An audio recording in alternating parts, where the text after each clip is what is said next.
1915 के अप्रैल तक 8 महीनों से चल रही जंग इतिहास की सबसे खूनी लड़ाई बन चुकी थी। जर्मनों ने फ्रांस के उत्तर पर तेजी से कब्जा कर लिया था और फ्रांसीसी सेना हार के कगार पर थी।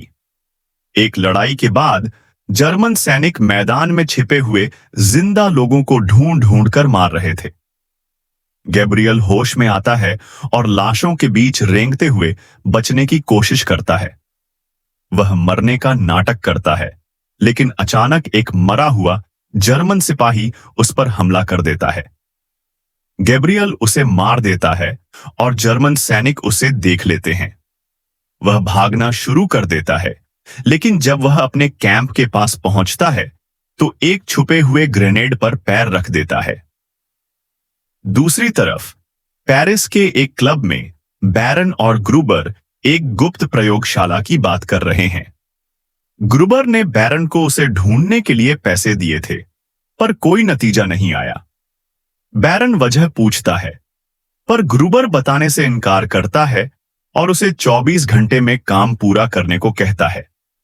अस्पताल में गैब्रियल की हालत नाजुक है। उसकी पत्नी मिलने आती है, लेकिन वह उसे अपनी हालत में दिखना नहीं चाहता।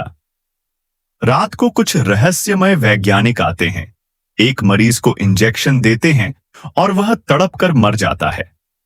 फिर वही इंजेक्शन गैब्रियल को दिया जाता है।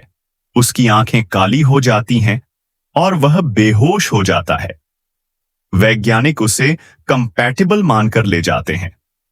उसे एक गुप्त प्रयोगशाला में लाया जाता है, जहां कहा जाता है कि यह सीरम उसे पूरी तरह ठीक कर सकता है और एक सुपर सैनिक बना सकता है, सेंटिनल। गैब्रियल राजी हो जाता है। इंजेक्शन के बाद उसका शरीर बुरी तरह कांपता है। वैज्ञानिक उसे मरने वाला समझते हैं, लेकिन तभी जर्मन सैनिक लैब पर हमला कर देते हैं। हमले के दौरान गैब्रियल अचानक जाग जाता है। उसकी आंखें फिर काली हैं। ताकत कई गुना बढ़ चुकी है और वह जर्मन सैनिकों को अकेले मार गिराता है, लेकिन उसका नियंत्रण खोने लगता है और वह करीब करीब वैज्ञानिक मार्ट को भी गला दबाकर मारने ही वाला था। हमले के बाद सेना गैब्रियल को मृत घोषित कर देती है ताकि प्रोजेक्ट का राज छुपा रहे। गैब्रियल टीम सेंटिनल्स में भर्ती किया जाता है, लेकिन उसे बार बार काली आंखें, आवाजें सुनना और एक रहस्यमय जर्मन सुपर सैनिक के दर्शन होने लगते हैं। यह वही सैनिक है जिसे जर्मनी ने बनाए है, तारीख का पहला सफल सुपर सैनिक। गैब्रियल की ताकत बढ़ती है, लेकिन नियंत्रण कम होता जाता है। सेंटिनल्स की टीम को उस रहस्यमय जर्मन टाइटन सैनिक को ढूंढकर खत्म करने का आदेश मिलता है। जांच में उन्हें एक पूरा फ्रांसीसी यूनिट भयानक हालत में मरा हुआ मिलता है, वही तरीका जो गैब्रियल की दृष्टि में दिख रहा था।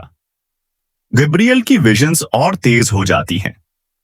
वह महसूस करता है कि वह सैनिक उससे मानसिक रूप से जुड़ा हुआ है और उसे अपने जैसा बनाना चाहता है।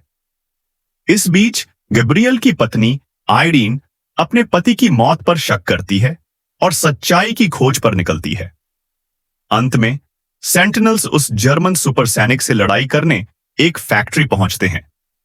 वहां जाल, गोलियां, धमाके और एक एक करके सेंटिनल्स मारे जाते हैं।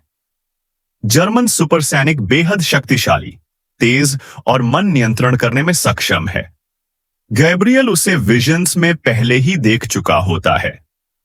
लड़ाई में गैब्रियल के मन में फिर वही आवाज गूंजती है, तुम मेरे जैसे हो, जल्द ही मेरे साथ खड़े होगे।